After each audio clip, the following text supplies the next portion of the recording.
பாரத்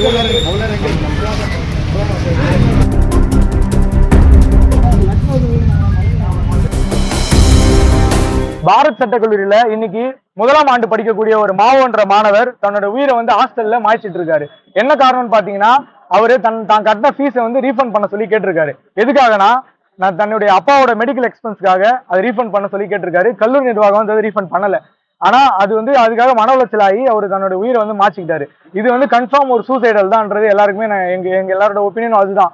ஆனா பிரச்சனை என்னன்னு பாத்தீங்கன்னா, அவர் இறந்து தூக்குல தொங்கிட்டு இருந்து கிட்டத்தட்ட அரை மணி நேரம் இல்ல 1 மணி நேரம் வந்து டிலே பண்ணிருக்காங்க ஹாஸ்பிட்டலுக்கு சொல்ல. ஆம்புலன்ஸ் வர்றதுக்கு அவ்வளவு டிலே பண்ணிருக்காங்க. கல்லூரி நிர்வாகம் தானே இந்த இறப்புக்கு பொறுப்பேற்றுக்கணும்.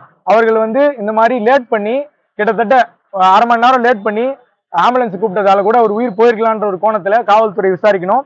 இதுக்கு சம்பந்தப்பட்ட எல்லாரையுமே விசாரிக்கணும்.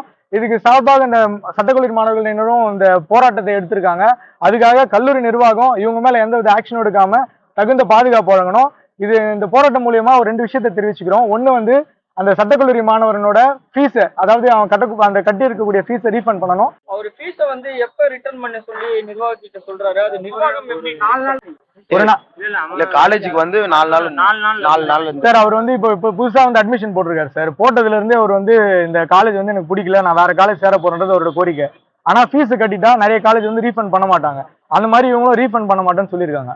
அதுல வந்து ரொம்ப மன உளைச்சல் ஆயிருக்காரு. ஏன்னா தன்னுடைய அப்பாவுக்கு உடம்பு சரியில்லை. இந்த காசை வச்சு ஏதாவது அவருக்கு மெடிக்கல் எக்ஸ்பென்ஸ் பார்க்கலான்றதை அவர் யோசிச்சிருக்காரு. இல்ல சார், அவர் என்ன நினைச்சாருன்னு தெரியல. அவருக்கு வந்து இந்த என்விரான்மெண்ட் பிடிக்காம இருக்கலாம், பல்வேறு காரணங்கள் இருக்கலாம். அவர் கட்டின ஃபீஸை வந்து ரீஃபண்ட் பண்ண சொல்லி கேட்டிருக்காரு. அப்படி இருக்கக்கூடிய சமயத்தை எப்படி நம்ம அதுக்கு இல்லைன்றது நாங்களும் ஒத்துக்கிறோம். ஏன்னா அது தன்னோட தந்தைக்கு வந்து உடம்பு சரியில்லைன்னும் போது அவனால என்ன பண்ண முடியுமோ அது முயற்சி பண்ணியிருக்கான். அது பிரச்சனை இல்லை, ரீஃபண்ட் பண்றது பிரச்சனை இல்லை. இப்ப தகுந்த இழப்பீடாவது கல்லூரி நிர்வாகம் வழங்கணும்.